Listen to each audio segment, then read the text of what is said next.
Kekaisaran Samanid adalah sebuah kerajaan Muslim Sunni yang dipimpin oleh dinasti Dehkan asal Iran. Kerajaan ini berpusat di wilayah Khorasan dan Transoxiana, dan pada puncak kejayaannya, menguasai Iran Timur Laut serta Asia Tengah, dari tahun 819 hingga 999. Negara Samanid didirikan oleh 4 bersaudara, Nuh, Ahmad, Yahya dan Ilyas, yang masing-masing memerintah daerah di bawah otoritas Abbasiyah.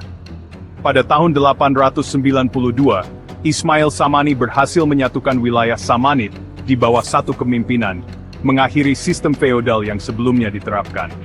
Di bawah pemerintahannya, Samanid memperoleh kemerdekaan dari kekhalifahan Abbasiyah.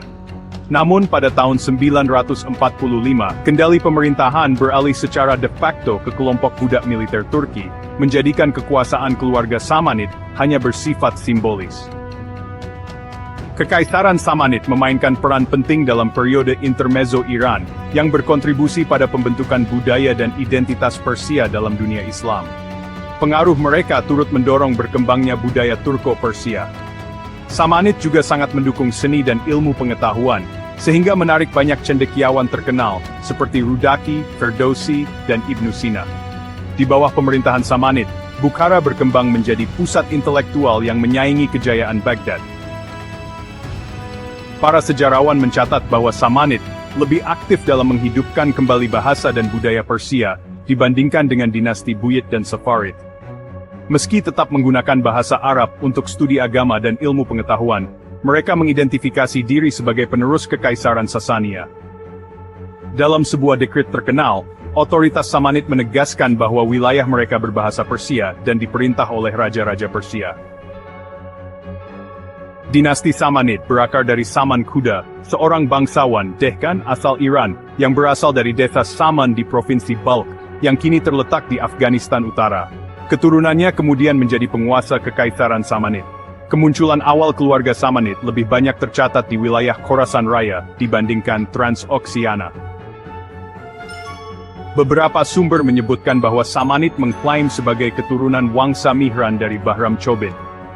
Klaim ini didukung oleh sebuah risalah geografis dari pertengahan abad ke-8, yang disusun oleh 5 paduan suara, Togonia, dan diterjemahkan ke dalam bahasa Tibet.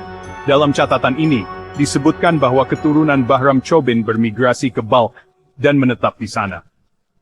Sejarawan seperti Gumilev berpendapat bahwa kelompok ini adalah leluhur dari Samanid, memberikan dasar bagi klaim silsilah mereka, bahkan sebelum Kekaisaran Samanid berdiri. Terdapat juga anggapan bahwa keluarga Samanid berasal dari bangsa Turki Oghuz, meskipun klaim ini diragukan kebenarannya. Awalnya, Saman Kuda menganut Zoroastrianisme sebelum akhirnya masuk Islam di bawah kepemimpinan Gubernur Khorasan, Asad ibn Abdallah al-Kasri. Sebagai bentuk penghormatan, ia menamai putra sulungnya Asad ibn Saman. Pada tahun 819, Gubernur Khorasan Raya, Ghassan ibn Abbad, menghadiahi 4 putra Asad ibn Saman atas kontribusi mereka dalam melawan pemberontakan Rafi ibn al-Layth. Nuh ibn Asad dianugerahi kekuasaan atas Samarkand, Ahmad ibn Asad menguasai Fargana, Yahya ibn Asad diberikan wilayah Tashkent, sementara Ilyas ibn Asad memerintah di Herat.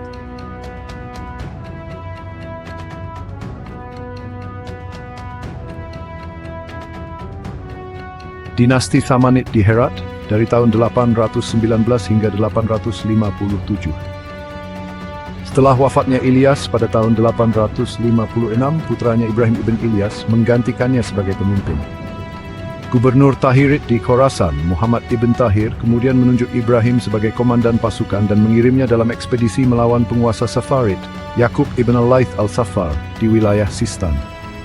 Namun, Ibrahim mengalami kekalahan dalam pertempuran di dekat Pushang pada tahun 857 dan melarikan diri ke Nishapur. Di sana, ia akhirnya ditangkap oleh Yaqub al-Safar dan dijadikan tawanan di Sistan. Dinasti Samanid di Transoxiana dari tahun 819 hingga 892. Pada tahun 839 atau 840, Nuh berhasil merebut Isfijab dari suku Turki nomaden yang masih menganut kepercayaan pagan. Sebagai langkah perlindungan, ia membangun tembok di sekitar kota tersebut. Setelah wafat pada tahun 841 atau 842, Kekuasaan Nuh diteruskan oleh kedua saudaranya, Yahya dan Ahmad, yang ditunjuk sebagai penguasa bersama oleh Gubernur Tahirit di Khorasan. Ketika Yahya meninggal pada tahun 845, Ahmad mengambil alih Chach dan menguasai sebagian besar Transoxiana hingga wafat pada 864 atau 865. Kekuasaan kemudian diteruskan kepada putranya Nasr As yang menguasai Fargana dan Samarkand, sementara saudaranya Yek Baberinich Dancing Gich Akentmonten. Pada saat itu, pengaruh dinasti Tahirit melemah akibat kekalahan dari penguasa Safarid, Yakub al-Safar. Situasi ini memberi peluang bagi dinasti Samanid untuk memperoleh otonomi yang lebih besar. Nasr Pias memanfaatkan kesempatan tersebut dengan mengutus saudaranya Ismail untuk memulihkan stabilitas di Bukhara setelah serangan dari dinasti Afrigid dari Khwarazm. Kehadiran Ismail diterima dengan baik oleh masyarakat yang menginginkan ketertiban. Namun, ketegangan muncul antara Nasr dan Ismail terkait pembagian pajak, yang akhirnya memicu konflik internal. Ismail berhasil merebut kendali penuh atas dinasti Samanid, meskipun Nasr tetap diakui sebagai penguasa sah oleh Khalifah Abbasiyah. Walaupun demikian, kekuasaan Nasr hanya bersifat simbolis, dan situasi ini bertahan hingga wafatnya pada Agustus 892. Penyatuan dan puncak kejayaan 892 hingga 907. Setelah wafatnya Nasr, Ismail memindahkan ibu kota dinasti Samanid dari Samarkand ke Bukhara. Beberapa bulan kemudian, Emir Safarid, Yakub al-Safar, meninggal dan digantikan oleh saudaranya, Amr ibn al-Layth, yang berambisi menguasai kembali wilayah Safarid. Pada musim semi tahun 900, pasukan Ismail bertempur melawan Amr di dekat Balkh dan berhasil menangkapnya. Amr kemudian dikirim ke Baghdad dan dieksekusi. Sebagai hasil dari kemenangan ini, Ismail diakui sebagai penguasa seluruh Khorasan dan Transoxiana oleh Khalifah Abbasiyah. Selain itu, ia juga memperoleh kendali atas Tabaristan, Rai, dan Isfahan. Sebelum kemenangan besar atas Safarid, Ismail telah melakukan berbagai ekspedisi di Transoxiana. Pada tahun 892, ia menaklukkan kerajaan Ushusana dan wilayah Bukhar Kudas di Bukhara. Pada tahun 893, ia menyerang wilayah Karluk Turki, merebut Talas, dan mengubah gereja Nestorian di sana menjadi masjid. Dalam kampanye ini, Ismail juga menangkap sekitar 10.000 hingga 15.000 orang sebagai tawanan yang kemudian dijual sebagai budak. Perdagangan budak ini menjadi sumber ekonomi utama bagi dinasti Samanid. Pada tahun 900, pasukan Ismail yang dipimpin oleh Muhammad ibn Harun al-Saraksi menyerang Muhammad ibn Zaid, penguasa Zaidi di Tabaristan dan Gorgan. Muhammad ibn Zaid tewas dalam pertempuran dan wilayah tersebut jatuh ke tangan Samanid. Namun, Muhammad ibn Harun kemudian memberontak sehingga Ismail harus turun tangan sendiri untuk merebut kembali Tabaristan dan Gorgan pada tahun berikutnya. Pada tahun 901, dinasti Samanid berhasil mengalahkan Amr Safari dalam pertempuran Balkh, yang membuat dinasti Safarid kehilangan pengaruh dan menjadi sekadar pembayar upeti kecil di Sistan. Pada puncak kejayaannya, wilayah dinasti Samanid membentang dari Qazvin di barat hingga Peshawar di timur. Ismail dikenang sebagai pemimpin militer yang cakap dan penguasa yang kuat. Sumber-sumber Arab dan Persia mencatat berbagai kisah kepemimpinannya. Selama masa pemerintahannya, stabilitas yang ia ciptakan membuat Bukhara dan Samarkand begitu aman, hingga tembok pertahanan kota-kota tersebut tidak lagi digunakan. Namun, di akhir masa dinasti Samanid, kurangnya pertahanan ini menjadi kelemahan saat mereka menghadapi serangan dari Karakhanid dan musuh lainnya. Ismail wafat pada November 907 dan digantikan oleh putranya Ahmad Samani, yang memerintah dari tahun 907 hingga 914. Periode menengah 907 hingga 961. Tak lama setelah naik takhta, Ahmad melancarkan serangan ke Sistan. Pada tahun 911, wilayah ini sepenuhnya berada di bawah kendali Samanid, dan sepupunya, Abu Salih Mansur, ditunjuk sebagai gubernur. Sementara itu, seorang alit bernama Hasan al-Utrush mulai membangun kembali kekuasaan Zaidi di Tabaristan. Pada tahun 913, Ahmad mengirim pasukan yang dipimpin Muhammad ibn Thaluk untuk menghadapi Hasan. Meskipun memiliki jumlah pasukan lebih besar, Samanid mengalami kekalahan. Sebelum Ahmad sempat merencanakan ekspedisi baru, ia dibunuh oleh para budaknya di dekat Bukhara pada tahun berikutnya. Selama masa pemerintahannya, Ahmad mengganti bahasa resmi istana dari Persia ke Arab. Keputusan ini tidak disukai rakyatnya, sehingga ia akhirnya mengembalikan bahasa Persia sebagai bahasa istana. Setelah kematiannya, putranya yang baru berulang tahun, Nasr II, 914 hingga 903, naik takhta.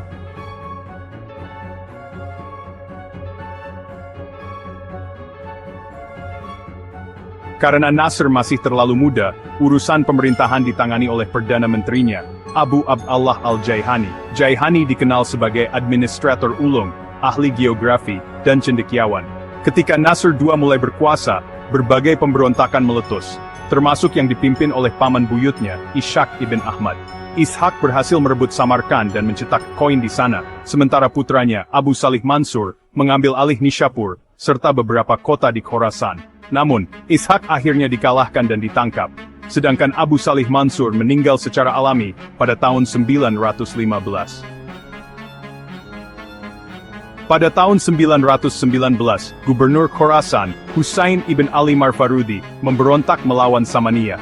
Nasr II mengirim Ahmad ibn Sahal untuk menumpasnya, dan ia berhasil. Namun, Ahmad kemudian justru memberontak di Nishapur, menyerang Gorgan, dan memperkuat pertahanannya di Merv. Akhirnya, Jenderal Samaniyah Hamuyah bin Ali memancing Ahmad keluar dari Merv dan mengalahkannya dalam pertempuran di Marwal Rud. Ahmad ditangkap dan dipenjara di Bukhara hingga meninggal pada tahun 920. Dengan biaya besar, Nasr II membangun istana baru di Bukhara di wilayah Registan. Sementara itu, di barat, ia beberapa kali bertempur dengan para penguasa Dailamit dan Gilita. Pada tahun 921, pasukan Zaidi di bawah pimpinan Lili bin Numan menyerang Khorasan, tetapi dikalahkan oleh Jenderal Simjur Dawati. Pada tahun 930, Makan ibn Kaki, seorang pemimpin militer Dailamite, merebut Tabaristan dan Gorgan serta menguasai Nishapur. Namun, ancaman dari Samanid memaksanya mundur ke Tabaristan setahun kemudian. Di sana, ia akhirnya dikalahkan oleh penguasa Ziyarid, Mardavij. Pada tahun 935, Nasr II berhasil merebut kembali Gorgan dan mengangkat penerus Mardavij, Fushemgir, sebagai pengikutnya. Namun, pada tahun 939, Fushemgir menyatakan kemerdekaan, tetapi dikalahkan setahun kemudian di Iskabad. Pada tahun 943, beberapa perwira militer Samanid, yang tidak senang dengan dukungan Nasr terhadap misionaris Ismailiyah, berencana membunuhnya. Namun, putranya, Nuh I, mengetahui konspirasi tersebut dan menghadiri perjamuan yang dijadikan tempat pertemuan para konspirator. Ia langsung membunuh pemimpin mereka dan berjanji kepada perwira lainnya untuk menghentikan aktivitas misionaris Ismailiyah. Nuh kemudian meyakinkan ayahnya untuk turun tahta. Beberapa bulan kemudian, Nasr meninggal akibat tuberkulosis. Begitu naik takhta, Nuh I menghadapi pemberontakan di Khwarazm, yang berhasil ia redam. Pada tahun 945, ia harus menghadapi Abu Ali Chaghani, seorang penguasa muhtajid yang menolak menyerahkan jabatan gubernur Khorasan kepada Ibrahim ibn Simjur. Abu Ali kemudian memberontak dan mengangkat Abu Mansur Muhammad sebagai panglima tertinggi. Pada tahun 947, ia menunjuk paman Nuh, Ibrahim ibn Ahmad, sebagai amir di Bukhara. Namun Bukhara tidak menyukai Ibrahim, sehingga Nuh berhasil merebut kembali kota itu dan membutakan Ibrahim serta kedua saudaranya. Mendengar bahwa Bukhara telah direbut kembali, Abu Ali Chaghani kembali menyerang, tetapi dikalahkan dan mundur ke Chaghanian. Sementara itu, Nuh menghancurkan Chaghanian dan menjarah ibu kotanya. Abu Ali Chaghani kemudian bersekutu dengan penguasa Khutal dan Kumiji. Namun pada akhirnya ia berdamai dengan Nuh, yang mengizinkannya tetap berkuasa di Chaghanian, dengan syarat mengirim putranya, Abul Muzaffar Abdallah, sebagai sandera ke Bukhara. Pada tahun 945, faksi militer Turki, yang sebelumnya direkrut oleh para penguasa Samanid, mulai mengambil alih kendali pemerintahan. Keluarga Samaniyah hanya memegang kekuasaan de jure, sementara pemerintahan de facto dijalankan oleh kelompok militer, mirip dengan kekuasaan Buyid atas kekhalifahan Abbasiyah pada masa yang sama. pada tahun 962, seorang komandan militer Samanid, Alp Tigin, menaklukkan Ghazna dari dinasti Lawik. Salah satu penerusnya, Sebük Tigin, kemudian memerintah Ghazna selama 2 dekade hingga tahun 997 dengan gelar Al-Hajab Al-Ajal, atau Panglima Paling Mulia. Sebük Tigin kemudian mendirikan dinasti independen di Ghazna, yang semakin mempercepat kemunduran Kekaisaran Samanid pada akhir abad ke-10.